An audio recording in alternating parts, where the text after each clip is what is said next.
Buenas tardes, amigos de América Latina y el Caribe.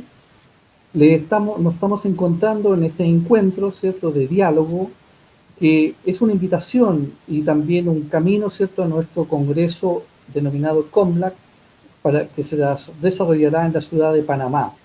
En esta oportunidad vamos a hacer un diálogo, una conversación sobre un tema relevante, ¿cierto?, sobre todo hoy día en el mundo de la mujer, y que hemos denominado Género y Mujer, una conversación necesaria para la transformación social. Le damos la bienvenida a todos quienes en este momento nos ven y nos escuchan, ¿cierto?, en los canales de Facebook y YouTube, y en especial en los diferentes países de América Latina que son miembros de CIGNI, de América Latina y el Caribe, que son miembros de CIGNI. También queremos saludar, ¿cierto?, a nuestros invitados especiales, ¿cierto?, y a nuestros coordinadores, y a quienes de alguna manera van a llevar adelante, ¿cierto?, esta conversación. En esta oportunidad nos van a acompañar 3 destacados investigadores y personas de diferentes ámbitos, unos teológicos y otros desde la psicología. Y quiero saludar a nuestra invitada Pilar Escotorín. Ella es una doctora en psicología de la comunicación y profesora asociada de la psicología evolutiva en la Universidad Autónoma de Barcelona.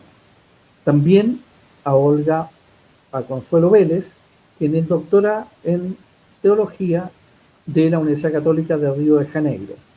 Y también al doctor Lucas Cerviño, quien es también doctor en teología fundamental y licenciado en misiología docente, en teología docente.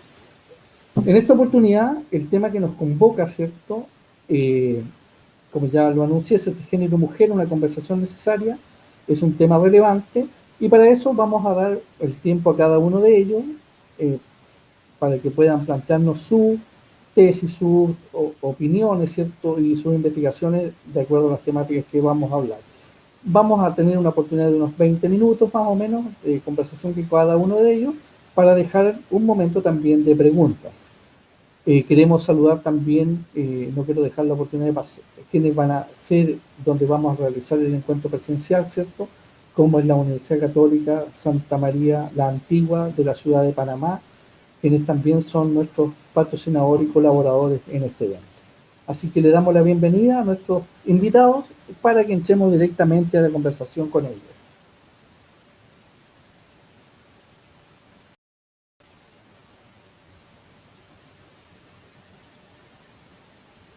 Bienvenido a los 3, ¿cierto? Y Pilar, tienes la palabra para que partamos con tu tema. Muchísimas gracias. Un saludo a todas las personas que nos están escuchando en distintos puntos, y muy contenta también de este espacio de diálogo con Consuelo, con Lucas, con Alejandro. Y bueno, lo que tú decías, ¿no, Alejandro? Que la idea es también abrir espacio para que más personas puedan interesarse en investigar de estos temas, porque la transformación social solamente llega en la medida que avanzamos, por una parte, con la investigación y con la transferencia de la investigación a la práctica. No podemos avanzar en investigación si no nos hacemos responsables de cómo esto genera un cambio en las estructuras de la sociedad, y al revés, no podemos hacer cambios intuitivos así porque creemos que funciona si no tenemos la certeza de que detrás hay modelos que sean serios, sólidos, que nos permitan realmente hacer un cambio sostenible, porque la idea no es hacer un cambio y no sabemos por qué funcionó, sino que realmente puede replicar y aumentar. Y en el ámbito del género y mujer, ¿no? Que es el título de esta conversación, hay una conversación que es necesaria, y yo, la primera pregunta es, ¿y por qué hay que cambiar, ¿no? ¿Por qué hay que revisar lo que tenemos? Y algunas personas podrían estar muy conformes, otros no. Lo primero que yo querría recordar son que cuando tenemos alguna crisis o tenemos un conflicto, lo primero que tenemos que hacer es no podemos no hacernos cargo de que hay algo que está pasando. En el caso de la violencia de género en particular, me gustaría poner paños fríos en este diálogo, sobre todo porque hay personas que realmente emocionalmente les pasan cosas y reaccionan como que les estuvieran atacando. La violencia de género existe, es real, es un hecho. Un 35% de las mujeres del mundo han sufrido violencia física o sexual, pero hay países en los que estos porcentajes pueden ser de hasta un 70%. O sea, es una brutalidad. Luego, si aumentáramos y dijéramos mujeres que han sentido temor a la violación o que se han sentido acosadas, bueno, ahí ya las estadísticas se nos disparan totalmente, porque esto que estoy hablando es solo de violencia sexual y física, que puede ser de una pareja o de un extraño, ¿no? Entonces, a ver, aquí hay un tema que es muy complejo, y es que hay personas que están sufriendo violencia por causa de su género, en este caso las mujeres. Otras personas también pueden sufrir violencia por causa de su género, pero la violencia contra la mujer, porque es mujer, es doblemente grave, porque es una violencia que por una parte tiene toda la seriedad y gravedad de la violencia en sí misma. O sea, todas las violencias son malas porque destruyen a la persona y al tejido social, pero la violencia contra la mujer es doblemente seria porque es una violencia que está validada por una cultura que transforma a la mujer en un objeto como que tuviera otra dignidad. Es decir, no es igual, sino que es menos, ¿no? Porque o porque no vale o porque es una pequeña princesa que se puede quebrar y hay que protegerla. Pero como sea, no estamos en el mismo nivel de igualdad. Yo no podría decir que tiene esto de malo. Lo que pasa es que esto ha generado una serie de problemas a nivel social que estamos totalmente desajustados. Y entonces hay un porcentaje de la humanidad que tiene un rol que no es un rol de igualdad. Entonces de esto hay que hablar, pero con tranquilidad, con profundidad, con serenidad, con complejidad, y no desde una mirada ideológica, en el decir ideología de género, porque eso sería negar el género. Porque si yo lo miro desde una ideología, donde yo digo que esto es ideológico, implica que aquí no hay nada de científico, que aquí no hay nada estudiado, sistemático, y eso no es así. Se ha avanzado muchísimo y hay muchísimas líneas de trabajo, pero es importante que lo miremos con seriedad para poder realmente como sociedad avanzar. Y entonces la pregunta, ¿por qué hay que cambiar? Bueno, porque las sociedades sanas o los sistemas sanos son aquellos que son capaces de hablar de sus reglas y de cambiarlas cuando no funcionan. Cuando hay una regla que no funciona o que hace daño a algún miembro del sistema, por ejemplo, de una familia, ¿no? Esa regla hay que poder hablarlo. Las familias, por ejemplo, que son capaces de hablar de sus reglas y de cambiarlas, son familias que tienen un mejor pronóstico porque, digamos, que hay un comportamiento más saludable. Por ejemplo, si yo sigo tratando a mi hija adolescente como que si tuviera 5 años y sigo manteniendo esta misma regla en la manera como yo me relaciono con ella y no cambio esta manera, y no es tema, no se puede hablar porque soy la mamá y eso se hace así y siempre ha sido así, esto es probable que sea un comportamiento que generará un sistema patológico, ¿no? Entonces, los sistemas patológicos son aquellos que no son capaces de hablar de sus reglas cuando no funcionan, cuando son dañinas, cuando hay uno que se siente mal y no es tema, es un tema cerrado, es un tema tabú, ¿no? Entonces, eso es lo que indicaría un sistema que hay que cambiar. Entonces, cuando tenemos una crisis, que las tenemos, muchas crisis de distintos tipos, ¿no? Es el momento de poder decir, bueno, es el momento de revisar estas reglas. Entonces, solo que no es llegar y hablar de las reglas, hay que explicitarlas de manera prosocial. ¿Y por qué hay que explicitarlas de manera prosocial? Porque significa que si yo digo algo que nunca se ha dicho y lo digo de una manera que hiere o violenta al otro, es probable que el resultado que tendré no es tanto la comprensión recíproca, sino una reacción contraria. Entonces, por eso hay que entrenar también las habilidades prosociales, porque si lo que queremos es generar un cambio en la sociedad, la manera como decimos las cosas es importante para lograr el objetivo, lo que no significa que no lo tengamos que decir. Dicho esto, la pregunta es, ¿y cómo comenzar entonces? ¿Cómo cambiamos un sistema social que valida una cultura patriarcal, que es una cultura en la que efectivamente las mujeres están consideradas como un otro que no tiene la misma dignidad? Y entonces, claro, tenemos que trabajar. De hecho, yo en lo personal trabajo en distintos proyectos que tienen que ver con solo un tema de violencia, es la relación interpersonal en todas las maneras y la mirada del otro. Entonces, una organización, por ejemplo, como religiosa o espiritual, digamos, tiene una doble responsabilidad, porque por una parte, en su misión, dice que quiere construir la reciprocidad, la fraternidad, el amor recíproco. Entonces, las instituciones que más podrían aportar son aquellas, ¿no?, que su objetivo es llegar a esta equidad social como modelo, porque lo han declarado en su manera y en su mirada, porque se inspiran en este objetivo. Y estas serían las primeras instituciones invitadas a generar modelos sociales alternativos, porque además lo han declarado así. Entonces, yo hablaré de una iglesia que es la que conozco más, podría hablar de otras, ¿no?, también, que es la Iglesia Católica, en este caso en particular, porque he querido hacer esta pregunta a mujeres consagradas o religiosas que quisieran hablarme de esto para ver cómo ellas veían esto de un liderazgo femenino o de una posibilidad de cambio. Entonces yo les quiero contar más o menos lo que me han dicho y según eso yo haré una pequeña reflexión. Entonces, creo que estoy compartiendo pantalla. Entonces, ¿se ve bien? Sí, muy bien. Sí, perfecto. Entonces, no podré explicarlo todo porque hablaron muchísimo más cosas interesantes de las que podré decir y agradezco sobre todo a las 120 mujeres religiosas consagradas o ex consagradas que han contestado estas preguntas porque han sido muy generosas. A propósito, yo no quise preguntar de qué país me contestaban, no quise pedir el mail, porque no quería que ellas sintieran en ningún momento que yo luego quería identificarlas. También porque quería que se sintieran libres y sobre todo esto para mí no era un estudio que yo iba a presentar, sino necesitaba el feedback de ellas para entender lo que yo estaba comentando. Las edades de las personas, de las mujeres que me han contestado, como pueden ver, son mujeres, la mayoría entre 46 y 60 años, y luego mujeres entre 60 y 75, es decir, son mujeres que ya tienen una experiencia de la vida, pero también de vida de religiosa, porque el tiempo que viven o vivieron como consagradas son por lo menos más de 20 años, o sea que son mujeres que, digamos, que están en una posición por la vida que llevan, que podrían tener algún cargo incluso de responsabilidad.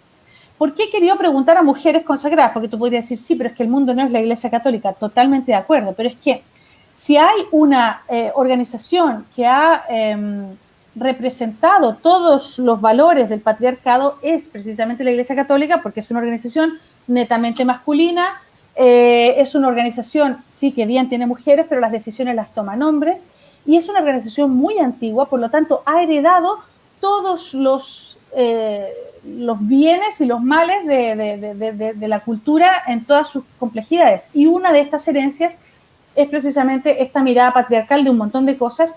Y yo quería hablar con mujeres que fueran representativas de una institución que es bastante particular en ese sentido, ¿no? Y entonces la pregunta es cómo ellas calificarían la equidad entre hombres y mujeres en su institución, entendiendo que cada comunidad es un mundo, ¿no? Y entonces yo aquí hice varias preguntas. Y entonces una pregunta que me parecía importante era que cuando hablan con un hombre, que es un consagrado, y ellas tienen una idea que quieren, que están seguras, si realmente aceptan, y el hombre no, si aceptan el punto de vista del hombre o van adelante con su idea, si suelen aceptar este punto de vista. Hay mujeres que dicen que nunca y casi nunca aceptan el punto de vista, o sea, que van adelante, pero hay mujeres que dicen, yo a veces, casi siempre o siempre, acepto el punto de vista de este consagrado u hombre, digamos, de la iglesia, aunque yo no esté de acuerdo, yo termino cediendo, ¿no? Después, ¿alguna vez te has sentido menos valorado o subvalorada en tus ideas por el hecho de que eres mujer? Hay que entender que la iglesia, como es jerárquica, aquí se nos cruzan los temas, porque hay temas que son propios de una organización jerárquica, y aquí podríamos decir, bueno, pero es que esto también puede ocurrir en el ejército, efectivamente. Efectivamente, el ejército es una organización súper jerárquica donde también pueden ocurrir todas estas cosas, solo que el ejército no tiene como misión la fraternidad, el amor recíproco, por ejemplo, ¿no? Entonces, en tu rol de religiosa, en actividades de tu iglesia, ¿alguna vez te has sentido menos valorada o subvalorada por el hecho de que eres mujer? Bueno, muchas veces y siempre, ¿no? Hay algunas que lo dicen, y a veces, pero ninguna dice nunca, ¿no? Ninguna dice nunca, ¿no? Eso es interesante. El casi nunca a veces, ¿no? Aparece y es sobre todo el a veces. O sea que es una práctica que en el caso de esta muestra ocurre. ¿Te sientes una líder capaz de renovar la iglesia en el contexto en el que te desenvuelves? Un 56% se sentiría capaz de renovar la iglesia en el contexto en el que se desenvuelve. Esto es importante decirlo porque, así como muchas instituciones, esta iglesia en particular es una iglesia que está viviendo una situación de crisis y de renovación. Por lo tanto, como tiene que renovarse, es necesario repensar los modelos de liderazgo. Y en ese sentido, estas mujeres, un 56% se sienten capaces y un 32% tal vez. Seguramente también ahí habría que preguntar, depende de qué, del contexto de cada una. Entonces, ¿sientes que la Iglesia Católica está preparada para dar un espacio real a un mayor liderazgo femenino? Como ustedes pueden ver, bueno, un 41% piensa que está poco preparada, un 7% sin preparación, un 24% parcialmente preparada, un 21% más o menos preparada, pero solo un 3% un totalmente preparada, ¿no? Y entonces, en resumen, de una pregunta más cualitativa que les he hecho a ellas, les he preguntado, bueno, y entonces, ¿cuáles son los obstáculos que impiden, ¿no? este liderazgo femenino? ¿Cuáles son? Y lo interesante de este análisis que ellas hacen es que esto se puede extrapolar también a la sociedad y a todo tipo de organización. Solo que aquí tenemos como decíamos, una cultura particular, y ellas decían, ¿no?, que por una parte hay obstáculos de tipo cultural o sistémico, o sea, cosas que tienen que ver con, ¿no?, con cosas mucho más grandes, y temas personales. Fíjate que interesante, porque lo que tiene que ver con lo personal, por ejemplo, el tema de la autoestima y el autoconcepto que ellas tienen de sí mismas, ¿no? O sea, que lo que piensan de sí mismas y lo que sienten de sí mismas, como por ejemplo que les falta confianza en ellas mismas o sin inseguridad, solamente hay 5 opiniones que apuntan a que este sería el principal obstáculo. Todas las opiniones hablan de elementos que son sistémicos o de un cambio de cultura. Por una parte, la cultura organizacional, ¿no?, que esto puede ocurrir en cualquier organización, pero en esta organización en particular, la jerarquía, el clericalismo, la cultura masculina, ¿no? Que digamos que hay ciertas cosas que siempre han hecho hombres, tradiciones heredadas, ¿no?, el conservadurismo, el contexto que depende mucho, ¿no? Y uno podría decir, bueno, esto no es típico del género, porque esto le ocurriría a cualquier persona, es verdad, y esto ocurriría, por ejemplo, también, como decíamos, por ejemplo, en una entidad militar, ¿no? Culturas organizacionales jerárquicas tienen problemas en sí mismas por la propia jerarquía. Solo que en este caso la jerarquía está atravesada por elementos que son propios del machismo y del patriarcado, que aquí habría otras opiniones que tienen que ver con que los obstáculos tienen que ver con el patriarcado, el control, la falta de confianza, la falta de valoración de la mujer, una cultura y política social que no es favorecedora de estos procesos, un evangelio masculino no actualizado, dicen algunas, prejuicios respecto del feminismo, como de reaccionar como que el feminismo es un ataque, ¿no?, al cristianismo, y el machismo de la propia comunidad. Estos dirían ellas, ¿no? Luego hay otras opiniones que tienen que ver con que el tema de fondo tiene que ver con la falta de espacios de fraternidad real, con un cristianismo y una participación real, ¿no?, en el sentido que el cristianismo, si fuera aplicado, digamos que no habría nadie que tuviera otra dignidad, no habría nadie que valiera menos. Por lo tanto, el cristianismo en sí mismo es incompatible con el machismo, digamos, de este punto de vista, ¿no? Espacios de participación, espacios de fraternidad reales que tiene que ver con que haya más respeto a la diversidad, que haya más testimonios, el testimonio mariano, etcétera, ¿no? El tema del poder aparece también, el temor a perder el poder, en este caso de los hombres, la falta de voluntad de compartir el poder, y la formación que tiene que ver con, bueno, que cómo se forman las personas, y efectivamente es muy difícil. Ustedes, sí, yo dejé de compartir pantalla, no sé si ya me veo bien de nuevo. Sí. ¿Sí? Y en el caso de la formación, la falta de espacios formativos adecuados, porque efectivamente nadie puede desaprender una cultura de un momento a otro, porque estamos todos atravesados por esta cultura patriarcal, y no se puede responsabilizar particularmente a unos más que a otros porque necesitamos espacios para reprogramarnos y desaprender aquello que destruye y que no sirve y aprender una nueva manera de vincularnos con el otro, una manera empática, una manera de que entrenemos nuestra metacognición, y eso se puede aprender y se puede entrenar incluso en edad adulta. O sea, esa es la buena noticia, eso se puede cambiar. Lo que pasa es que para eso necesitamos saber quién quiere partir con un modelo de implementación para decir, bueno, pero hagámoslo, o sea, realmente. Y entonces mi pregunta es, ¿por qué digo las iglesias, las entidades de religiones? Porque su misión es esa. Entonces, si no parte quien dice que es su misión, entonces ¿quién? Están partiendo otros, ojo. O sea, que la iglesia está atrás, las iglesias, ¿no? Pero en particular, la pregunta es, estas instituciones, las iglesias, y en particular, por ejemplo, la Iglesia Católica, que es simbólica por el tema de lo masculino, si quiere ser parte del problema o parte de la solución. Yo creo que es difícil, pero no creo que sea imposible, precisamente porque ya hemos visto que un 56% al menos de las encuestadas se sienten capaces de liderar una experiencia de cambio, como también las mujeres de cualquier contexto social. Lo que pasa es que aquí tenemos un tema formativo que ya con esto cierro, que no se trata solo de poner más mujeres en espacios de liderazgo.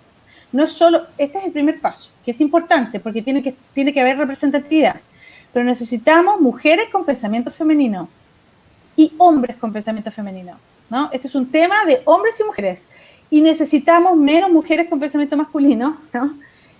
Porque efectivamente este cambio de paradigma tiene que ver con cambiar de una mirada productiva, ¿no?, a una mirada afectiva, ¿no?, a una mirada empática, una mirada donde el otro vale porque es el otro y donde no se cuestiona a una persona empática como blanda solo porque es hombre, ¿no? Y a una mujer, ¿no?, que es asertiva, ¿no?, como que es masculina solo porque es asertiva, ¿no? O sea que tenemos que avanzar en que cada uno sea lo que quiere y puede ser como aporte a la sociedad. Y eso solo lo lograremos si todos tenemos la misma dignidad. Y para eso tenemos que formarnos y entrenarnos. Y yo diría 19 minutos con 27. Los 20 no, minutos. muy bien, muy bien. Bien, bueno, damos sí. Vamos el paso a Lucas.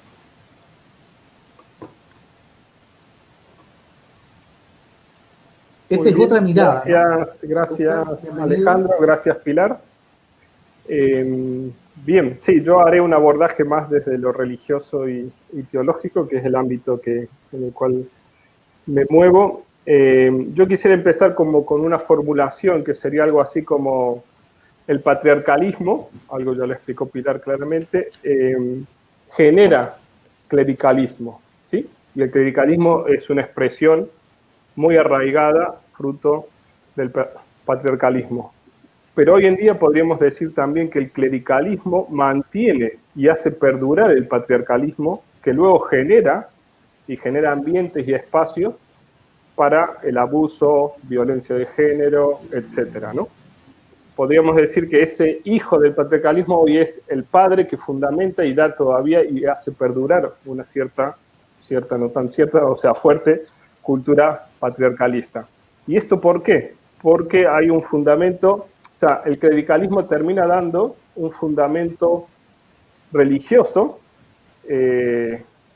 al patriarcalismo, ¿sí? Y eso es algo sumamente difícil de cambiar, porque cuando entra el ámbito cultural con una raíz y una fundamentación religiosa es lo más difícil de cambiar, ¿sí? En este caso, dicho de otra manera, podríamos hablar del poder de lo sagrado, que lo mantiene el clericalismo y justamente es ese poder el que genera una serie de prácticas, de conciencias, de modos, de formas que hace difícil avanzar hacia un proceso de transformación social justamente mucho más equitativo, igualitario, etc. Dicho de otra manera, hay una teología, y la teología hoy en día, y ciertas teologías hoy en día, justifican, avalan y fundamentan un modo de vivir las relaciones, y un modo patriarcal. de vivir las relaciones varón-mujer, vivir la relación género-sexo, y la articulación del género desde lo biológico, los patrones culturales y lo psicológico, podríamos decir.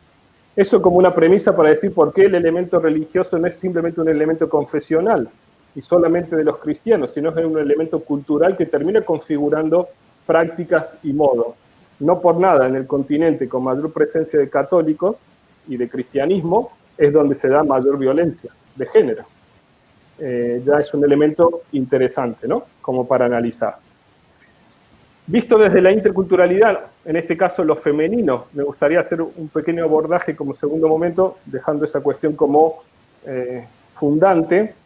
Lo femenino desde la interculturalidad, yo creo que en este cambio de época que estamos viviendo, es un emerger o un resurgir, podría ser la palabra más correcta, de lo femenino en el ámbito humano, pero también en el ámbito de la relación con la naturaleza, de lo cósmico y de la relación con la divinidad, ¿sí?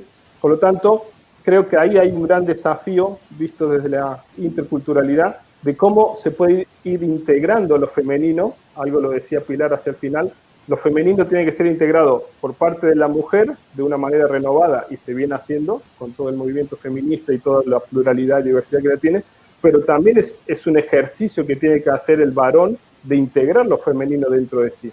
Por lo tanto, y dentro de ese proceso de elaboración del género, podríamos decir, gran aporte del último tiempo, que no es algo, no son patrones dados, lo masculino y lo femenino, la mujer y el varón, ¿no? Sino esta articulación de lo femenino y lo masculino en las corporalidades de cada uno, para salir de estereotipos, de roles asignados, etc. Y ahí hay un gran desafío que es esta rearticulación, podríamos decir, o este armonizar lo masculino y lo femenino, reconfigurando las culturas también, reconfigurando las propias culturas que son expresiones muchas veces patriarcales, ¿sí? A mí me gusta decir siempre que si abordamos el tema de lo femenino y de la mujer, en este caso más preciso, desde la interculturalidad tiene una gran sensibilidad a las racionalidades, ¿sí? Las racionalidades son modos de ser, modos de estar en el mundo distintos, y las culturas y el pluralismo cultural hoy nos ha mostrado que eso es algo evidente y que va a seguir ampliándose, y que tenemos que aprender a convivir con esa diversidad y con esos modos de percibir y de comprender la realidad. Pero a eso hay que agregarle, o antes es un presupuesto, la racionalidad femenina. Por lo tanto, no es solo una racionalidad cultural o una diferencia cultural, sino una diferencia entre lo femenino y lo masculino. Lo femenino y la mujer tiene un abordaje de la realidad, de las relaciones, de la relación con lo sagrado, después veremos, de las relaciones interpersonales, de la relación con la naturaleza, fruto de su ciclo biológico también, tiene una conexión muy distinta al varón. Y por lo tanto, hablar de interculturalidad descartando o marginando lo femenino es un gran error. Justamente ahí entra también cómo se articula esa diferencia que muchas veces después se multiplica, no solo en una diferencia varón-mujer, cómo integran lo masculino y lo femenino cada uno, sino también diferencia cultural, diferencia de clase social, etc. ¿Por dónde ir? Yo considero que el camino no es la dialéctica, personalmente, la oposición y la lucha, simplemente, de uno contra otro y a ver quién gana.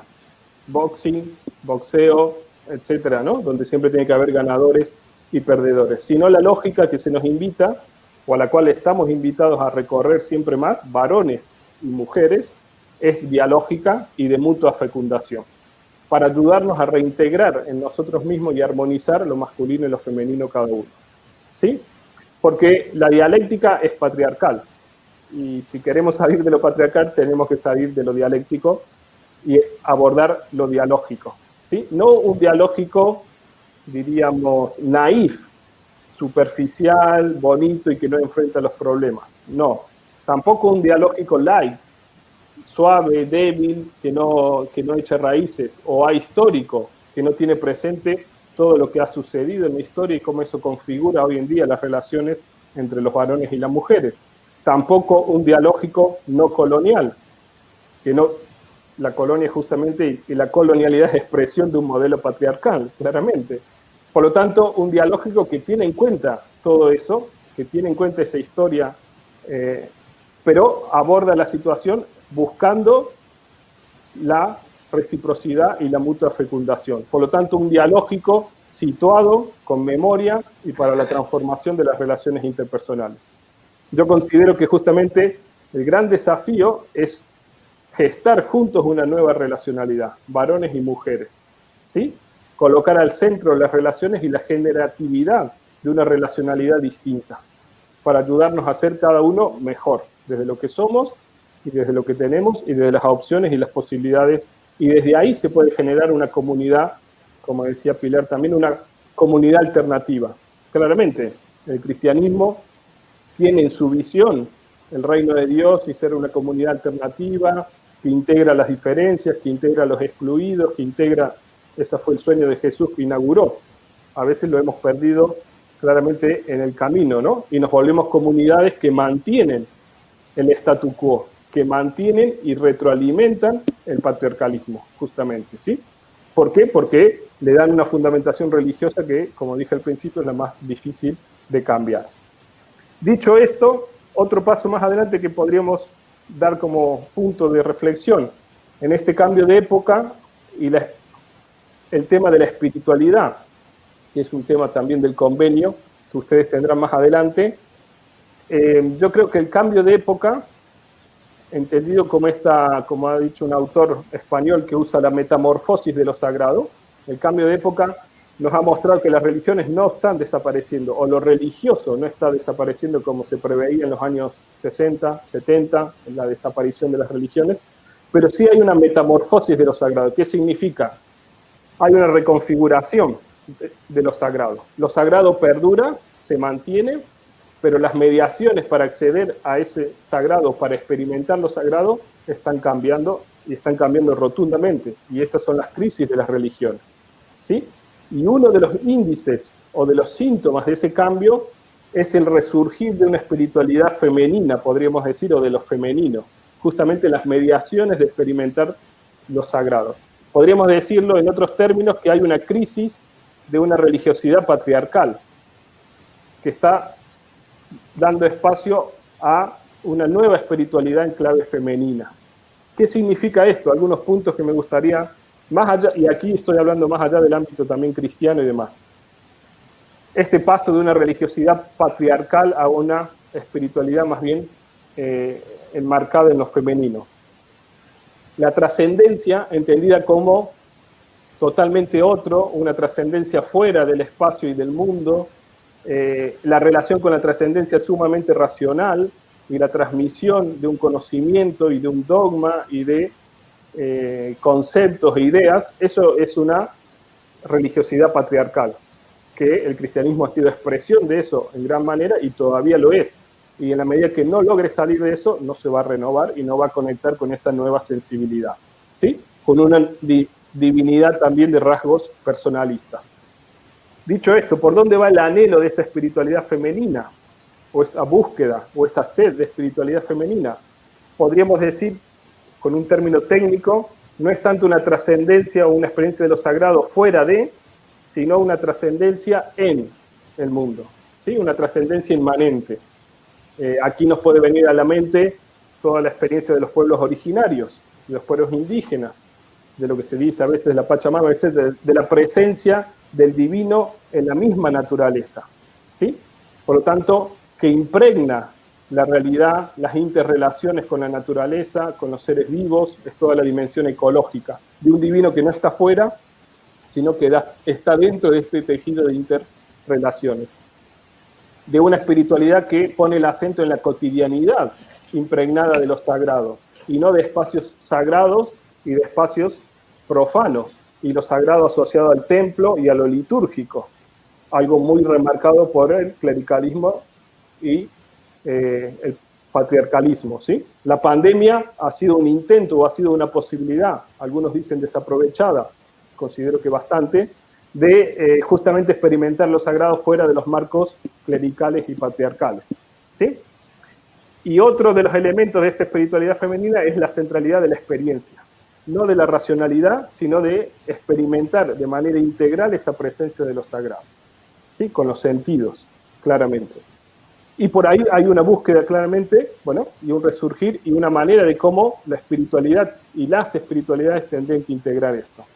Y aquí, bueno, podríamos abrir justamente las espiritualidades originarias, toda esa búsqueda de lo chamánico, toda esa búsqueda de tantos otros espacios fuera de las religiones, que son muchas veces o han condensado la experiencia religiosa de manera patriarcal, claramente van estas espiritualidades buscando esa dimensión femenina que se ha perdido muchas veces en las religiones clásicas, podríamos decir. Último tema, y ahora sí entro en el tema más del cristianismo, por decirlo así, la iglesia y lo femenino. Yo creo que ahí hay una potencialidad de una auténtica revolución, aunque todavía está en germen y es coincido un poco con lo que decía Pilar antes, de que el cristianismo tendría la posibilidad, pero parece ser que no están dadas las condiciones para avanzar y ser la punta de lanza de esta cambio y de esta metamorfosis del patriarcalismo, podríamos decir, o salir de estos patrones culturales patriarcales, ¿sí? ¿Por qué digo eso? Porque considero, siguiendo algunos autores y exégetas, dicen que la revolución que hizo Jesús en su época, revolución incluso cultural que hizo, fue una revolución social. Cambió el modo de las relaciones interpersonales Jesús. Se relacionó con aquellos grupos con los cuales un judío no tenía que relacionarse.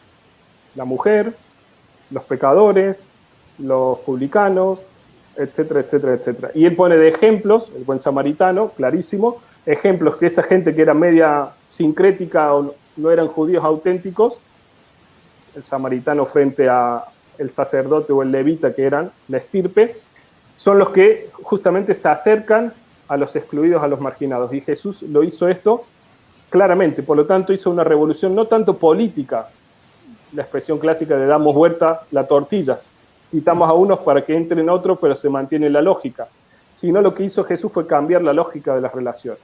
Por eso hizo una revolución social. Y desde ahí cambia el mundo y el código con los excluidos, etcétera, y también con la mujer. Por lo tanto, el cristianismo tiene en sus gérmenes esa posibilidad de ser una comunidad alternativa. Hay que ver si lo logra hacer o no lo logra hacer, o cómo se puede ir haciendo. A lo mejor desde las comunidades de base, a lo mejor desde los espacios concretos, y no esperar grandes cambios desde las autoridades, diríamos, ¿sí? En el fondo, la pregunta de la Iglesia constantemente, que todavía no ha sido respuesta, es ¿hasta qué punto la diversidad de la mujer es asumida para vivir y cultivar una espiritualidad cristiana? En las encuestas o en el trabajo que hizo Pilar hace un rato, había un gran número que dice que sí quiere aportar al cambio, ¿sí? Y Pilar puso el acento en la relacionalidad, pero no puso el acento en las preguntas en qué tanto hay una valoración a la visión distinta de la mujer para aportar en la iglesia. Puede que haya una relacionalidad positiva, equitativa, pero es equitativa en la medida en que la mujer entre en los parámetros clericales de relación. Entonces sería interesante indagar también hasta qué punto hay una valoración o no de la mujer cuando plantea propuestas alternativas y distintas desde su sensibilidad, desde su racionalidad, desde su experiencia de Dios. Ahí es el punto, ¿sí? De lo contrario, la mujer entra y se acomoda en un esquema. Algunos puntos, si asumimos lo femenino expresado en la mujer de manera más fuerte como un modo diferente de espiritualidad cristiana, tenemos que asumir que es una manera distinta de experimentar a Dios, a un Dios plural que ama la diversidad. Por lo tanto, hay una espiritualidad femenina, porque la misma experiencia de Dios tiene registros y tiene connotaciones distintas, que no han sido asumidas del todo en el cristianismo y en la Iglesia Católica. Eso significa, a su vez, que la mujer tiene una manera de acoger, de comprender y de hablar de Dios de manera distinta. Tiene un modo de hacer teología de manera distinta. No se trata de que las teólogas o las mujeres hagan teología para replicar la teología patriarcal, sino considero que es justamente elaborar una teología diferente, porque esa teología patriarcal nos ha dado bastantes dolores de cabeza y ha generado bastantes cosas no muy positivas también, aunque algunas positivas. Se trata de un modo diferente de servir y de ejercer la autoridad en la comunidad. del gobierno, fruto de la mujer que articula lo femenino claramente, ¿sí? Una manera diferente de articular las relaciones y el gobierno. Se trata de una manera diferente de anunciar y compartir el evangelio. La misión de la iglesia tiene que estar transformada justamente por esta resurgir de lo femenino. La misión cristiana, católica pero también cristiana, ha sido muy patriarcal, ha sido muy expansiva e imperialista. Nos cuesta entender ya el concepto de misión desde la óptica de las primeras comunidades cristianas, que era una misión cotidiana de las relaciones interpersonales, de compartir la vida, de acoger al otro, en el mercado, en la plaza, en las casas. Esa fue la misión de las primeras comunidades, sumamente vinculada a la revolución que generó Jesús y sumamente, yo diría, femenina en ese sentido, y que hoy la iglesia tiene que recuperar. Es una manera diferente de celebrar la presencia de Dios, de la liturgia, que es sumamente romana y clerical, y que tendría que cambiar. Desde ahí entonces sí se puede generar comunidades alternativas desde una fe en un Dios que es plural y que se lo experimenta de manera plural. Pero claramente para esto, bueno, implica salir de esa lógica patriarcal dialéctica a una dialógica no sin memoria y sin tradición, pero claramente orientada hacia otros elementos. Bien, aquí me quedo para estar en el tiempo previsto y gracias. Bien, Lucas, muchas gracias. Bueno, aquí cada vez que cada uno de ustedes habla, va abriendo más camino y más preguntas y más desafíos, ¿no? Bueno, ahora invitamos a Consuelo, ¿cierto? Vélez, para que ella también desde una mirada, bueno, ahora, vamos a decir, desde una teología femenina, ¿no? Nos va a iluminar, ¿cierto? Y seguramente nos va a dejar muchas más preguntas, interrogantes y desafíos por hacer. Consuelo. Muchas gracias, Alejandro, y gracias a los dos compañeros, a Pilar y a Lucas, porque de alguna manera pues vamos como viendo todas las aristas y todas las diferentes realidades que supone esta temática o esta realidad vital de la situación de las mujeres. Hay una pregunta, Pilar ya la hacía desde el principio: ¿cómo es posible que la iglesia pues no sea como la primera, la pionera en propiciar estos cambios cuando responden a la voluntad más íntima de Dios? Cuando recordamos el Génesis, Dios nos creó a imagen suya, varón y mujer nos creó. O sea que el rescate, la defensa, la igualdad fundamental de varón y mujer es algo profundamente de dignidad humana y desde dignidad cristiana o desde este espíritu del evangelio. Entonces la pregunta es, pues, ¿cómo es posible que de pronto la iglesia no vaya adelante, sino que a veces ni siquiera va al ritmo, sino que va atrás?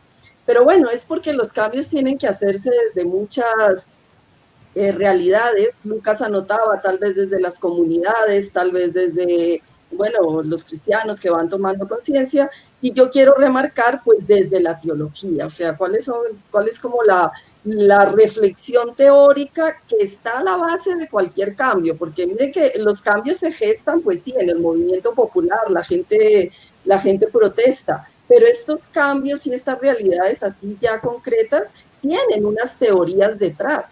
Esas teorías son las que alimentan la praxis da insumos a la teoría, y gracias a ese círculo hermenéutico en nuestra realidad la historia avanza, la historia cambia, la historia se transforma.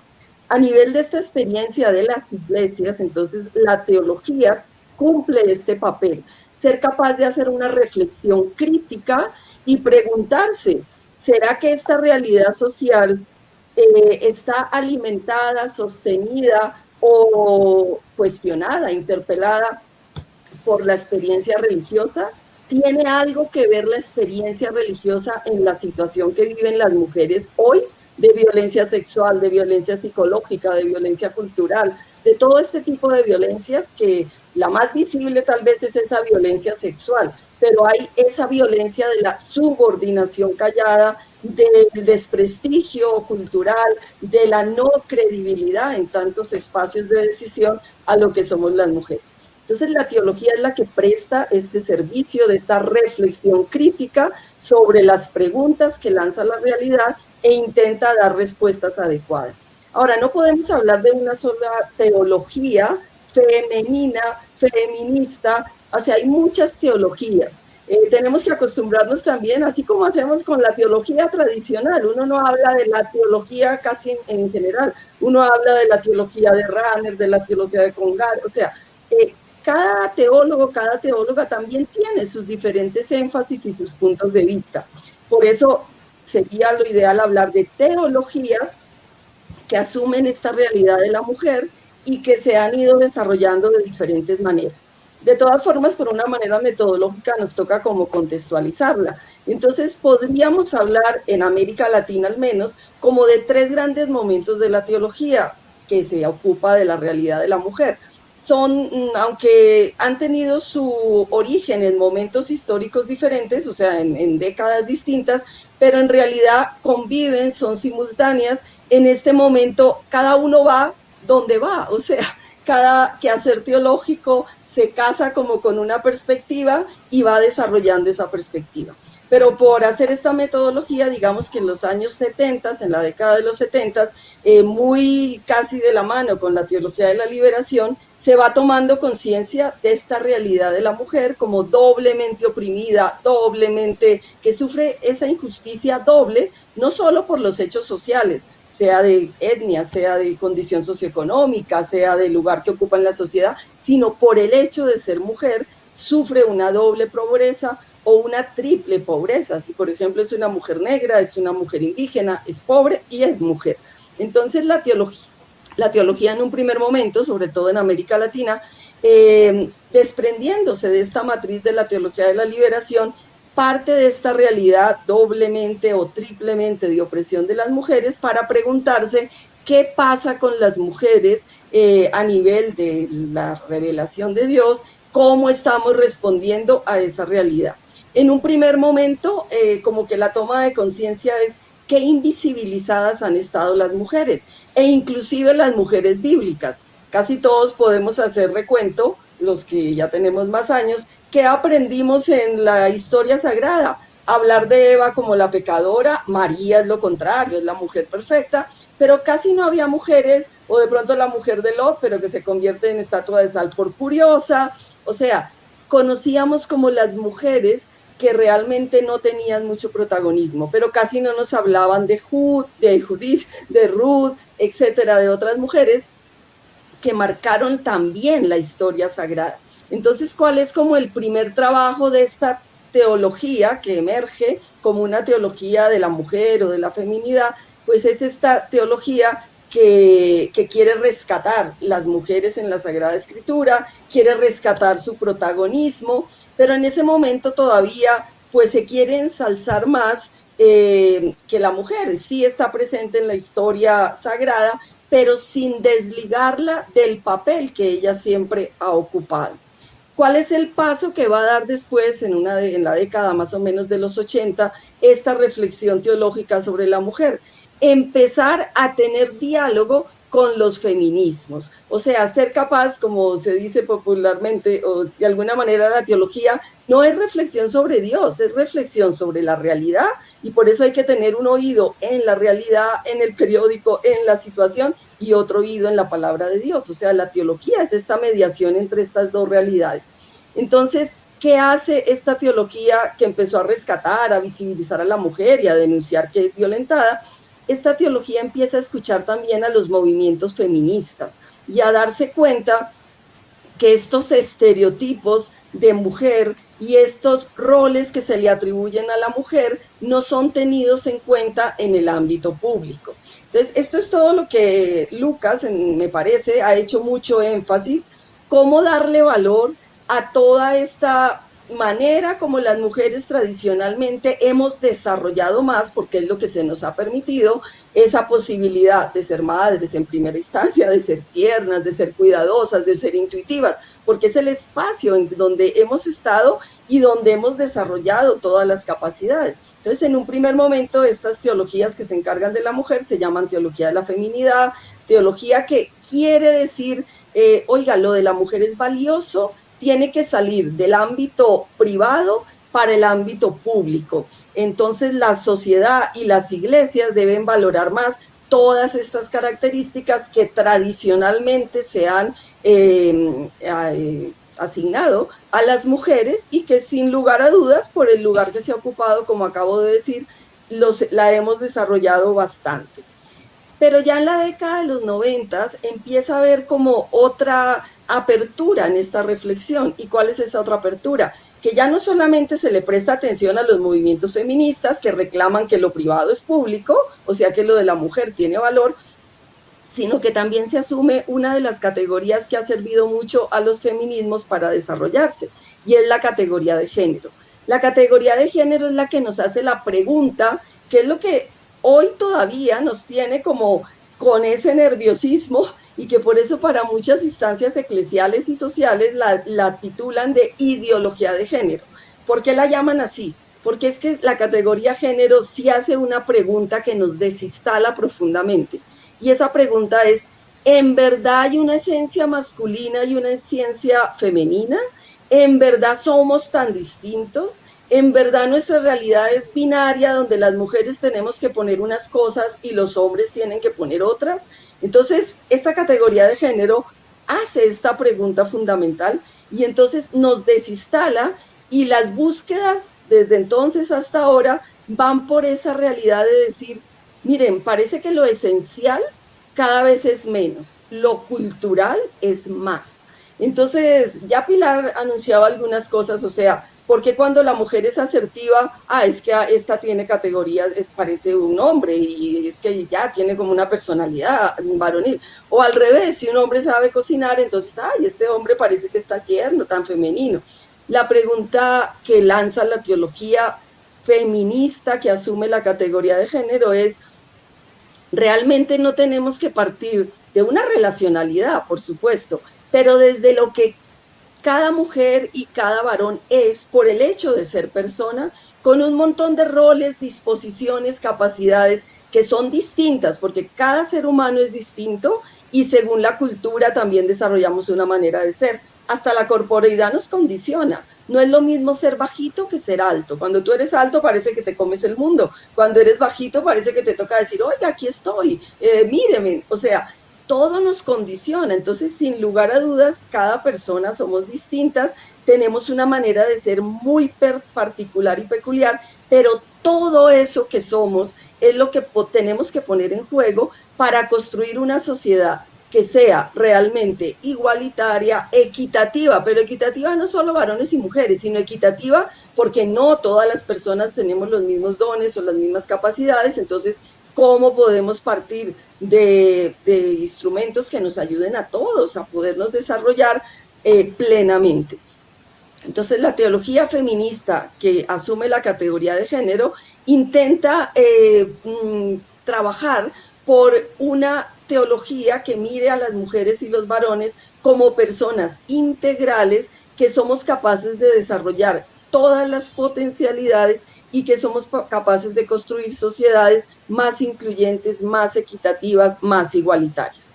Aquí se acuñan otros términos, sin lugar a dudas, a los que ya se han hecho referencia antes. El patriarcado es el sistema que marca nuestras sociedades y nuestras iglesias. El modelo es lo masculino, tan es modelo que nuestro lenguaje es masculino. Nosotros hablamos en masculino y, por ejemplo, tenemos un auditorio donde hay mujeres y varones y uno habla en masculino y nadie piensa que le tiene que pedir perdón a las mujeres por hablar en masculino. Pero cuando el auditorio es así, masculino y femenino, y hablamos en femenino, parece que le tenemos que pedir perdón a los varones. ¡Ay, qué pena! Sí, claro, aquí también hay algunos varones.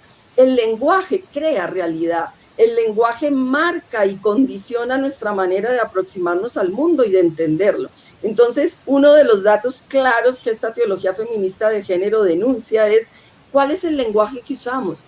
¿Ese lenguaje es verdaderamente inclusivo?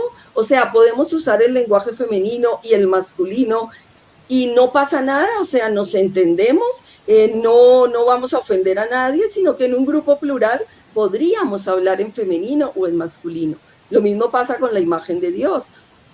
Estamos acostumbrados a hablar de Dios siempre en masculino, pero es que Dios ni es varón ni es mujer. Jesús se encarna en un varón, sin lugar a dudas, pero esto ya es la encarnación histórica. Pero el Dios Trinidad quién sabe, Dios Padre es varón, es mujer, Espíritu Santo es una paloma, como nos la representan, o Dios es este ser, esta divinidad, que si varón y mujer somos imagen de Dios, nos podríamos dirigir a Él en masculino o en femenino sin ningún problema. De hecho, la Biblia atribuye a Dios algunas características que relacionamos con lo femenino. Dios tiene entrañas de misericordia, Dios es como esa gallinita que cuida a sus polluelos, o sea, como una madre. Juan Pablo I acuñó como la frase Dios es padre y madre, no es el único que lo dijo, pero digamos que es como lo que nos ha llegado.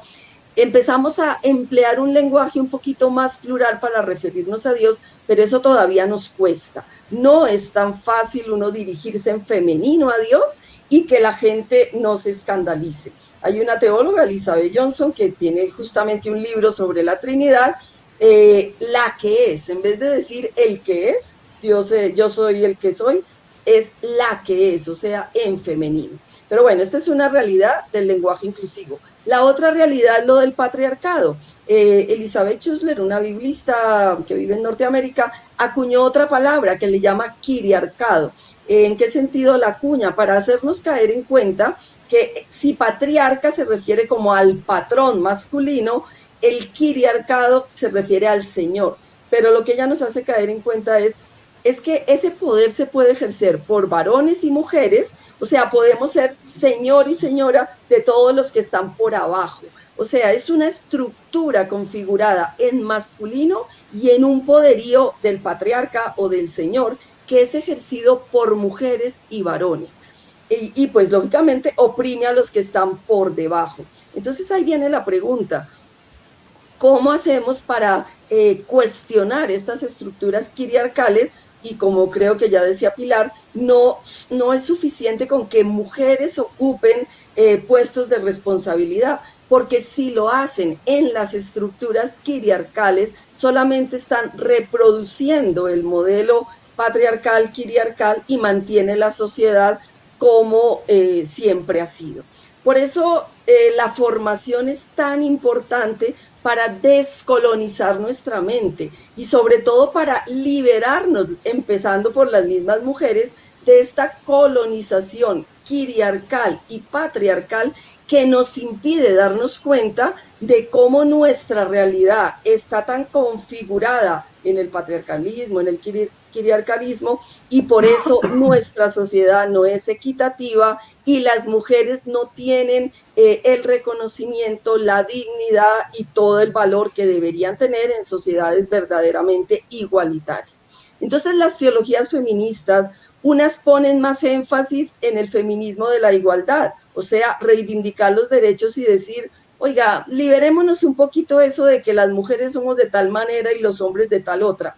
Asumamos que las personas humanas somos tan diferentes y cada una tiene tanto que aportar y siempre tenemos que vivir en reciprocidad. Pero también hay los feminismos de la diferencia, donde ponen más énfasis en todo lo que dijo Lucas.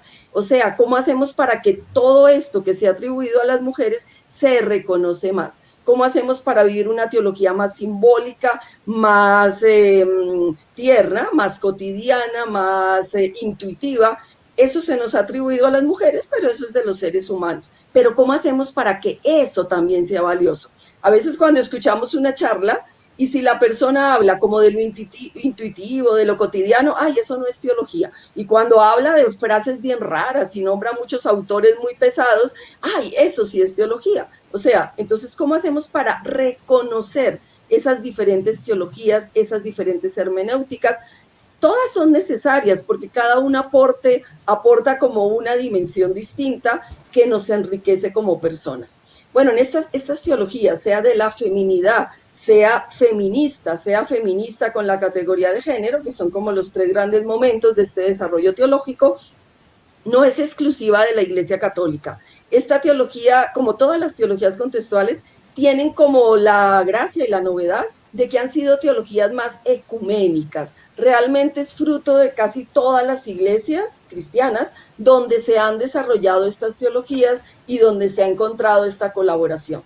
Pero lo interesante de estas teologías es que, como digo, no están encerradas en las iglesias, sino que precisamente asumen el devenir del mundo, entran en diálogo con las reflexiones de las feministas, de la diversidad sexual. O sea, ya no solamente la teología se alimenta de la filosofía, como fue lo tradicional, sino que la teología hoy se articula con las ciencias humanas, con las ciencias sociales, con la antropología cultural, etc. Pero ¿qué pasa? ¿Por qué este pensamiento teológico no permea más las iglesias y a todo el pueblo de Dios, sea clero, sea laicado? Pues no lo permea por varias cosas. Los cristianos a veces nos contentamos con esa fe de mi espiritualidad intimista y no nos formamos profundamente en una reflexión teológica. Si a nivel civil todos apostamos por la educación para que la persona progrese y tenga su dignidad y reclame sus derechos, a nivel de la fe tendríamos que apostar mucho más por esta educación teológica, que seamos capaces de formar nuestra fe para ponerla a la altura del tiempo presente, para que responda a los desafíos presentes. ¿Y qué le pasa al clero?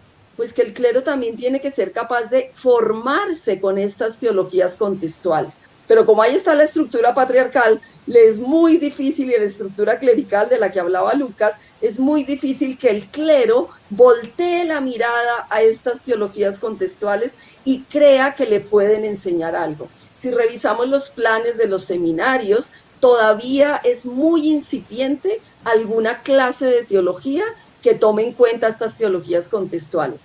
Entonces, claro, el clero sale formado con esta teología patriarcal, con esta teología solo animada por la filosofía, y se pierde la riqueza de una teología que se articula con la realidad. Por eso, pues, miren, esta situación de la mujer, la sociedad va dando pasos muy grandes en cambios. Cada 25 de noviembre, por ejemplo, que acabó de pasar, las organizaciones civiles siguen protestando, pidiendo, exigiendo que se reconozca la plena dignidad de las mujeres. Como dijo Pilar, la iglesia tendría que ser abanderada también de esta realidad. No lo es, primero, porque es que en la iglesia tenemos una costumbre de no ser capaces de tener una de las hermenéuticas que se utiliza en la teología de la feminista, la hermenéutica de la sospecha, porque parece que si sospechamos vamos a irnos como contra Dios. No, la sospecha es lo más adecuado para uno preguntarse, ¿y será que las cosas no pueden ser de otra manera? Eso quiere decir hermenéutica de la sospecha. Preguntarse, ¿no puede ser de otra manera?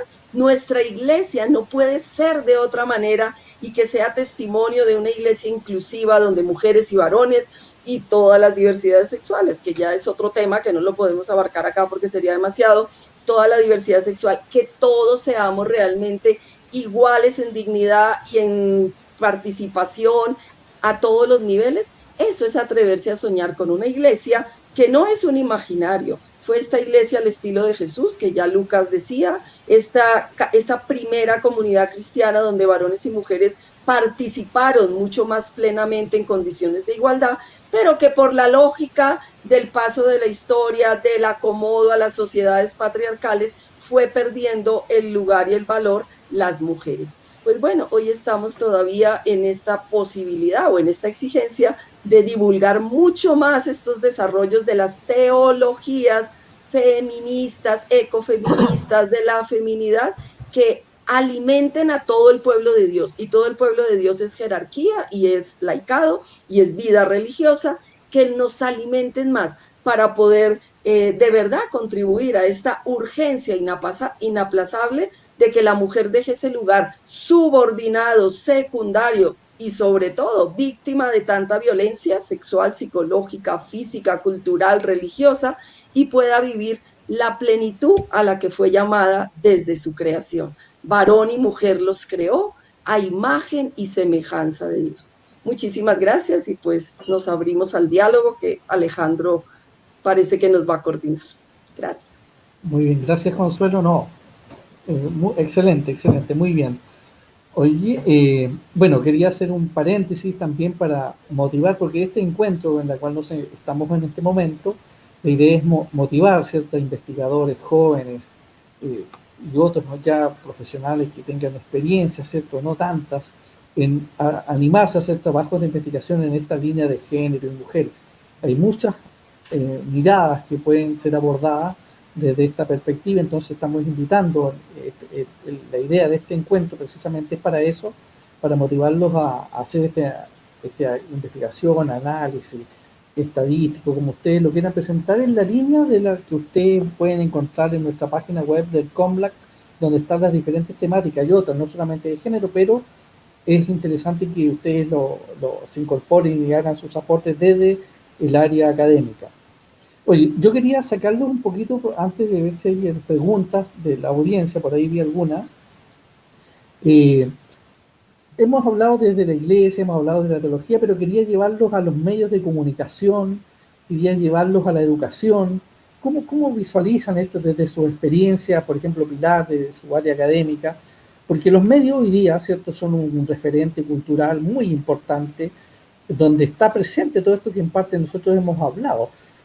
Podríamos decir que, no sé si lo religioso estará tan presente o lo espiritual, pero hay una tarea, ¿cierto?, del género hombre, mujer, que está en los medios y por supuesto en la educación. Mientras conversaba y pensaba también, por ejemplo, la educación, casi en todos los países, sobre todo en los niveles más básicos, está compuesta por mujeres, ¿cierto? Y ellas son las educadoras, vamos a decir, de las áreas tempranas de los jóvenes y niñas, ¿cierto? Entonces, ¿cómo visualizan eso ustedes? Hay algunos tips porque de alguna tarea que hay que hacer, me imagino también ahí, ¿no? Además de que ya le han dejado una tarea gigantesca a la iglesia, ¿no? O a las espiritualidades. Es para cualquiera, al que se anime a dar una visión general, si no vamos a entrar en una tarea muy profunda en esta etapa ya. Bueno, yo diría alguna cosita, pero seré breve para que Consuelo... Bueno, primero agradecer Consuelo y Lucas, me encantó, de verdad. Me gustó mucho. Bueno, a ver si luego en algún momento podemos seguir reflexionando, porque el tiempo no nos da, porque alguna cosa, no hay tiempo para hacerles preguntas a ellos, que me habría encantado. Pero, digamos, la pregunta tuya de los medios de comunicación es fundamental, y sobre todo por esto que también dijo Consuelo en un momento, el lenguaje genera realidades. Entonces es importantísimo la manera como comunicamos y cómo construimos la representación social. La representación social es una construcción, como el género, que es una construcción cultural. Uno tendría que preguntarse cuántas de las cosas que hacemos son porque son cosas porque yo las quiero hacer, porque son propias de mí, o porque son cosas que estoy condicionada porque en mi contexto y en mi cultura parece que las tengo que hacer, ¿no? Entonces, y en ese sentido los medios de comunicación son elementos de construcción de representaciones sociales y de promoción. Hace no mucho hicimos otra conferencia durante el confinamiento que se llamaba Confinadas con el agresor, y lo hicimos con una periodista de Chile que ella explicaba cómo se informa y cómo se debe informar sobre el tema, o sea, que los periodistas tienen una responsabilidad en la manera como se informa.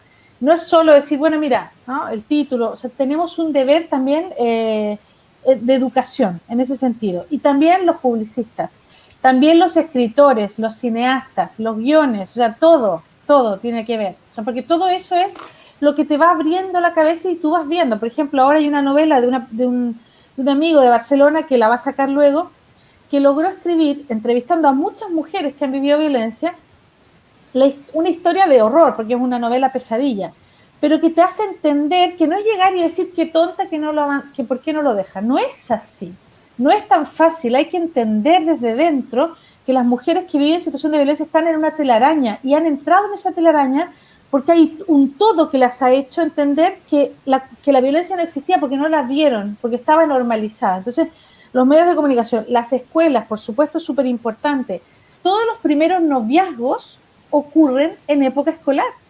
Entonces yo no puedo hacer como hasta ahora, que yo soy la profe jefe de un curso, profe, hombre, mujer, quien sea, y los primeros pololeos que diríamos en Chile, ¿no? Noviazgos, no son mi tema porque yo soy profe de matemática, ¿no? Entonces, pero yo veo lo que está ocurriendo y efectivamente hay una tesis doctoral muy interesante que ve cómo los adolescentes replican modelos y cómo las niñas siguen prefiriendo al tipo que es como medio así héroe, ¿no? Como el que va como con la espada, y el buen amigo, empático, que escucha, no es nunca popular, queda siempre en el lugar del mejor amigo, no es el sexy, porque es que no es sexy ser empático, o sea, es que eso digo, pero estamos mal, ¿no? O sea, esto te refleja, hay que trabajar pero muchísimo, entonces la escuela, la educación, o sea, el cambio cultural, y por supuesto que depende de los países, los juguetes con los que juegan los niños, todo. Bueno, no sé, lo digo así por lanzar cosas al aire, porque No, habría todo por decir. Muy bien. Yo Consuelo, Lucas, ¿sí?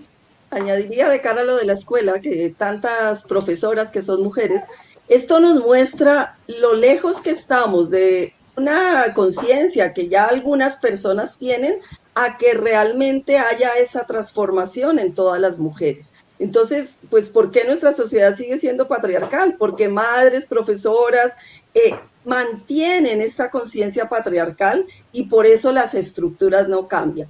A nivel de educación, creo que en todos los países se han intentado meter cartillas en que hablen de esto, del feminismo, del género, pero las iglesias, ¿cómo han reaccionado?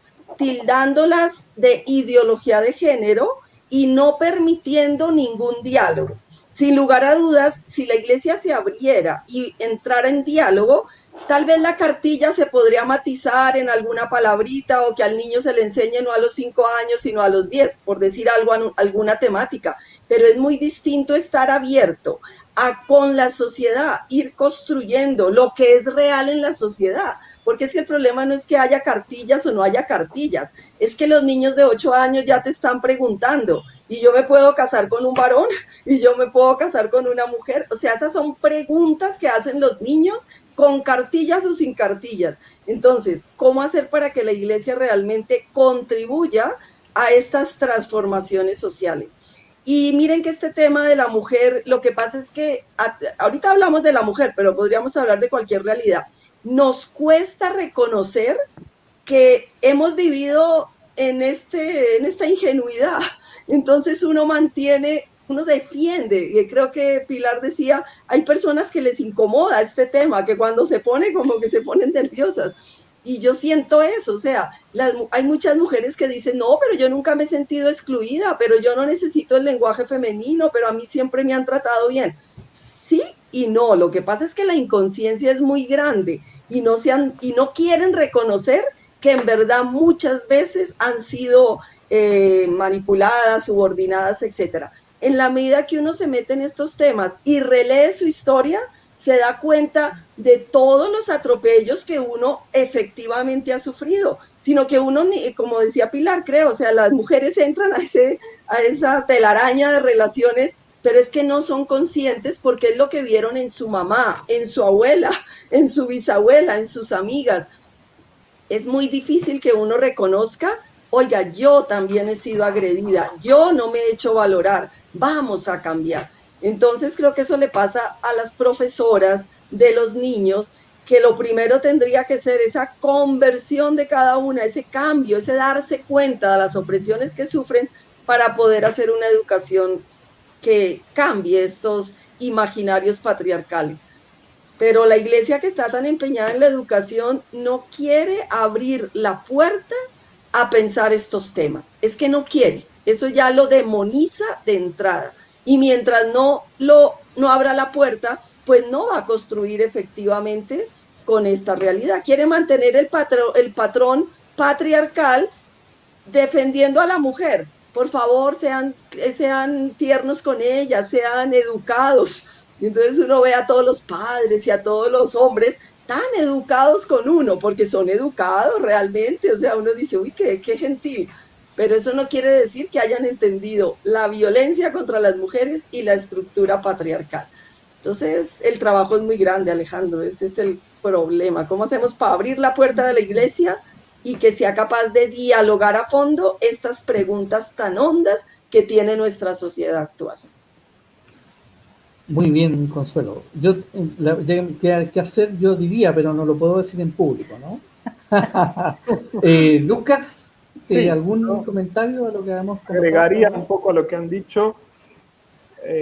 Creo que con lo que decía Consuelo también, yo creo que hay que orientar una educación a la subjetividad, yo diría, ¿no? O sea, no tanto esta educación que todavía sigue siendo muy enmarcada en el marco de la enseñanza y no del aprendizaje, en el sentido de una construcción que se va haciendo desde los sujetos o las subjetividades y las personas con su historia, su biografía, y van construyendo juntos con otros y desde ahí van generando aprendizajes significativos en el fondo para su vida, para su historia y para su transformación y la transformación de la realidad, ¿no?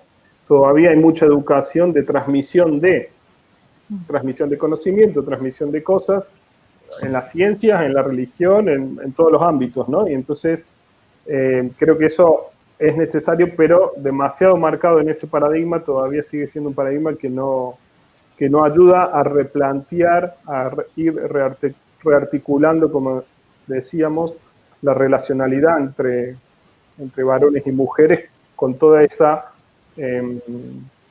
integración interna que tiene que hacer cada uno hoy en día, ¿sí? Porque el primer trabajo es sobre uno mismo, sea varón, sea mujer, etc.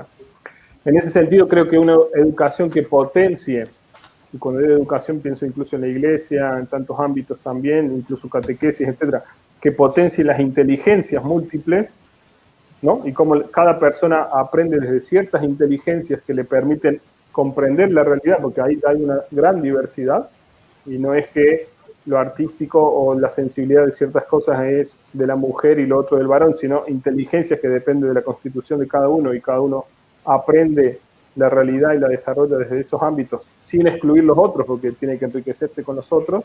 Creo que sería una educación que ayuda justamente de manera indirecta, no necesariamente directa, a avanzar en esta nueva relacionalidad entre varones y mujeres, ¿sí?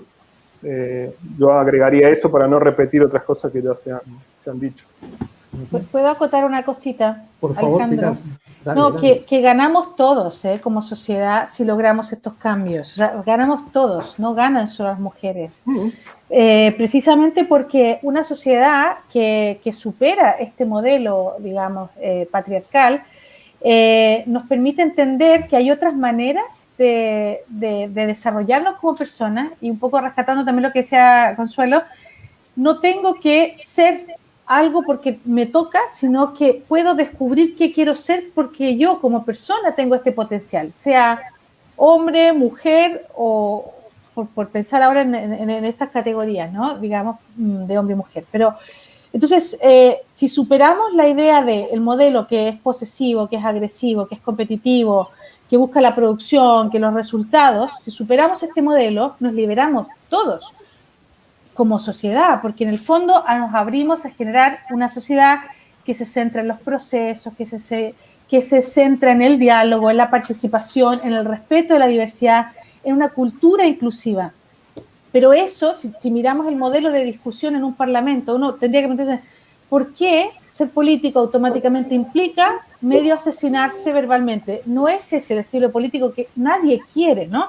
Todas las crisis que tenemos en muchos países tienen que ver, la crisis de confianza en la política, es porque hay un modelo de hacer política que es un modelo de diálogo que no es real, que no es el diálogo que queremos, que cuando yo quiero hablar con alguien y ponerme de acuerdo, no es así como hablo yo.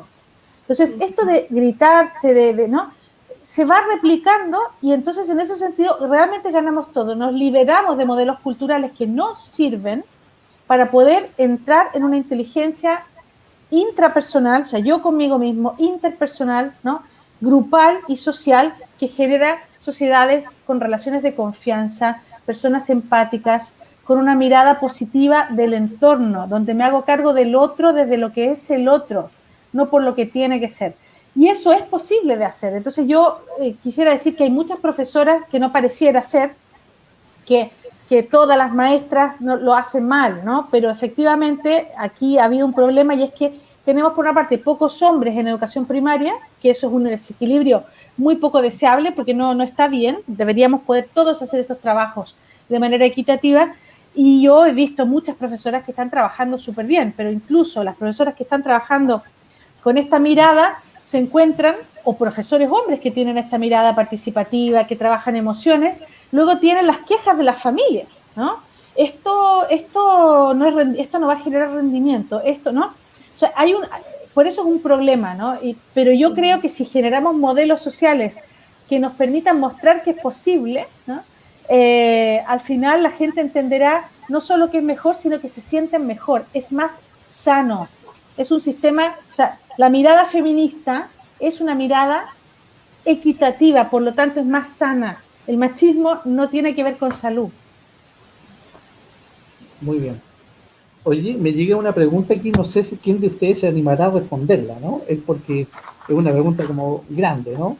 Me preguntan, ¿qué debemos hacer para que los medios propios, ¿no? Asuman una integración de lo femenino, me preguntan. ¿Los medios propios Me imagino que son de comunicación o medios de comunicación, me tinca que debe ser la pregunta, ¿cierto? Es como una pregunta bastante amplia en realidad. Algo dijimos de los medios, ¿no? Que tienen una influencia, que crean realidades, ¿cierto? Bueno, en la sociedad en general, lo femenino y sobre todo en los medios, ¿cierto? El tema mujer es un tema, al menos acá en nuestro país, ¿no? Donde siempre las jefaturas son masculinas, ¿cierto? Y una cosa interesante que uno de ustedes dijo que no basta que una mujer asuma un cargo, sino que tiene que tener esa feminidad y no esa masculinidad como a veces hay mujeres, vamos a decir, tienen rasgos mucho más masculinos. Eso me pareció muy interesante, que no sé si lo dijo Lucas, que es muy importante también tenerlo en cuenta, que este complemento, ¿no? Que cada uno sea lo que tiene que ser en el fondo. Oye, miren, nos quedan muy pocos minutos, pero les quiero dejar algunas palabras finales a ustedes. Si llegan preguntas, las vamos a responder, se las vamos a derivar, pero de alguna manera... la pregunta, los medios propios de la iglesia, me dicen. ¿Qué debemos hacer para que los medios propios de la iglesia asuman la integración de lo femenino? Esa, agregaron me la pusieron después cuando preguntaban, ¿no? La pregunta es buena. Perdón. No, dale. Yo añadiría, miren, no hay que tenerle miedo a la palabra feminismo. Yo noto que en el diálogo se habla de femenino, feminista. Feminista no es lo contrario de machismo en primera instancia, lo contrario de machismo es embrismo, que ahí sería voltear la tortilla. Feminismo es un movimiento que es el que nos ha permitido a las mujeres estar ahorita aquí hablando con ustedes. Si no hubiera sido por el feminismo, nosotras no estaríamos en este banco. Pero esto no es lo más importante, no tendríamos derecho de votar, no tendríamos derecho de propiedades, etcétera, etcétera. Entonces, no hay que tenerle miedo al feminismo, hay muchos feminismos y muchas demandas. Puede que yo no esté de acuerdo con alguna de las demandas del feminismo, pero eso no quiere decir que en su esencia, feminismo como movimiento social que le ha dado voz y derecho a las mujeres, creo que todos deberíamos de amarlo más, de aceptarlo y de asumirlo. Entonces, yo que creo que los medios de comunicación, especialmente los católicos, tienen que hacer, asumir el feminismo como un signo de los tiempos y ser capaces de hacerse estas preguntas que yo hice antes, que son tan difíciles. ¿Será que podemos ser de otra manera? ¿Será que los medios de comunicación católicos pueden hablar de las cosas del mundo o siempre tienen que hablar como de la religión, de llamar a más oración, etcétera? Miren, hace muchos años yo participé de una cosa de todos los medios de comunicación de la Iglesia colombiana. Y yo dije en mi charla, pero no me han puesto atención, yo creo. Cuando invitan a un ponente, le revisan tanto la hoja de vida para que no vaya a decir nada que se salga de la doctrina cristiana. Pero era para comunicadores de los medios de comunicación, no era católicos, no era para yo no sé para quién. O sea, no, invitan a que hable la gente que ya sabe lo que van a decir, que van a repetir lo que siempre se ha dicho. Entonces yo creo que los medios de comunicación deberían ser canales de darle palabra a los que nos dicen cosas distintas, para poder pensarlas, para poder reflexionarlas, para poder debatirlas y para poder aprender lo que realmente tienen de bueno. El Papa en su última encíclica tanto que habló del diálogo social en Fratelli Tutti, en el encuentro, en creer que el otro tiene verdades. Pues yo creo que hay que partir de ahí. invitar a gente bien distinta, creer que tiene algo de verdades, o mucho, no sabemos, escucharla seriamente, dejarnos cuestionar y entre los dos ir buscando caminos de verdad, de acercamiento, de discernimiento, por supuesto. Pero mientras no abramos los micrófonos de los medios de comunicación social a todos los problemas y los cuestionamientos del mundo, repetimos lo que queremos oír, que no nos vayan a mover de lo que la iglesia dice, de lo que la iglesia hace, de lo que la iglesia defiende. El medio de comunicación es, creo yo, claro que yo no soy periodista, ¿no? Pero debería ser para que salgan los signos de los tiempos y hablemos sobre eso, debatamos sobre eso, hagamos avanzar esas dificultades. Entonces yo le daría ese consejo: no le tengamos miedo a la palabra feminista, estudiemos bien qué quiere decir eso. Hombres también pueden ser feministas, son aquellos que agradecen al movimiento feminista que sus madres, sus hermanas, sus esposas y sus hijas sean personas con dignidad. Entonces, un hombre, ¿cómo no le va a agradecer al movimiento feminista? Tanto que dicen amar a la mamá, ámenla en lo concreto, agradeciéndole a las feministas que ellas son las que tal vez la están liberando de que su papá le pegue, de que a su hija el esposo le pegue. Eso es gracias al movimiento feminista que va detrás allí poniendo las normas, oiga, que se castigue a esa persona violenta. Entonces no hay que tenerle miedo al mundo, a las palabras, a los términos nuevos, para seguir construyendo una sociedad mucho mejor. Muy bien, gracias, Lucas, Consuelo. ¿puedo solo, que lo que dice Dale. Consuelo, acotar? La palabra feminismo, agregar aceptarla y aprender a estimar, ¿no? Y agradecer. Eso es una cosa importante, pero también eliminar la palabra ideología acompañando a la palabra género. Un medio de comunicación cristiano no debería hablar de ideología de género. Es inaceptable. Hay que hablar de perspectiva de género, pero no de ideología de género, porque eso ya te posiciona en una mirada de muchísima ignorancia, y un medio de comunicación no puede ser ignorante, tiene que saber de lo que está hablando, y hay muchísimos sacerdotes y personas del mundo religioso que replican esta palabra ideología de género pensando que es un ataque a nuestra fe, ¿no? Cuando en realidad lo que estamos hablando es que la perspectiva de género incluso está permitiendo hacer mejor ciencia, mejor toma de decisiones. La perspectiva de género es una ayuda para entender, incluso a nivel farmacológico, cuando se prueban los medicamentos, que muchas veces se prueban en hombres cuando tienen otra composición hormonal y luego se recetan para mujeres. O sea, la perspectiva de género te permite hacer mejores diagnósticos también de enfermedades. O sea, es súper importante. Después, el feminismo y el estilo comunicativo no son lo mismo. Es decir, puede haber feministas que tienen un estilo comunicativo que a un medio de comunicación católico no le gusta, ¿no? Pero el estilo comunicativo es personal.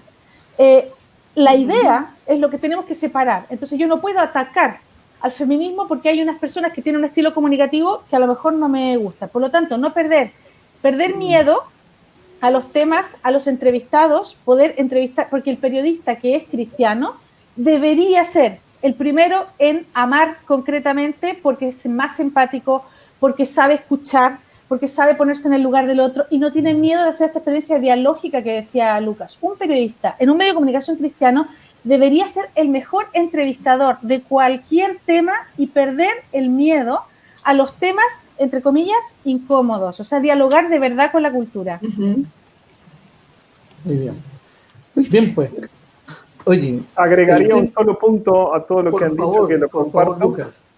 Y que Consuelo lo dijo al principio, pero comparto lo que han... Creo que los medios de comunicación católicos tendrían que ser menos... A veces su comunicación es muy religiosa, ¿no? ¿Por qué? Y creo que ahí hay una clave muy importante, porque hemos perdido la visión de lo sagrado en la cotidianidad y en los temas no religiosos, dichos así. Cuando la experiencia de María es justamente esa, es Madre de Dios, en el sentido de Dios que está en la humanidad y se expresa en la humanidad. ¿Sí? María, Madre de Dios, está expresando esto justamente en una clave teológica. Comunicativamente significa que yo puedo hablar de cosas fundamentales del humano, que al final es lo sagrado también, y lo divino, sin necesidad de estar siempre hablando de temas religiosos y que la comunicación de un medio católico sea solo temas religiosos. Bien, pues, oye, yo les quiero agradecer primero que nada a ustedes tres, han sido unos excelentes invitados. Estoy seguro que la tarea la hemos dejado acá, ¿cierto? Porque queremos que otras personas que se interesen por estas temáticas puedan realizar trabajos de investigación para nuestro congreso del COMLAC que vamos a tener más adelante. Me parece fue un aporte muy, muy interesante y hemos sobrepasado las expectativas que nosotros teníamos con nuestros invitados, sabíamos que eran notables, pero nos han dejado muy motivados y esperamos que recibir e invitarlos a que visiten nuestra página del COMLAC, ¿cierto? Donde están las temáticas, hay temáticas de género a investigar y están todos invitados. Y este es un tema intercultural, ¿cierto? Para que podamos hacer efectiva una transformación social. Así que Pilar, Consuelo, Lucas, no queda más que agradecerles por su generosidad, por su participación. A nombre de la directiva de CIGNIS y del COMLAC, les agradecemos infinitamente esta participación. Y a quienes han participado escuchándonos, viendo también, y les anticipo que vamos a tener otro encuentro similar con otro tema sobre educomunicación en el mes de marzo del 2021. Así que ya los vamos a mantener informados y seguramente a ustedes tres los vamos a volver a invitar a algunos de nuestros eventos. Así que muchas gracias a todos y que lo pasen muy bien y cuídense. Pues.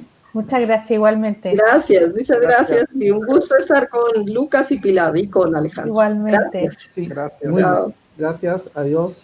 Adiós. Chao.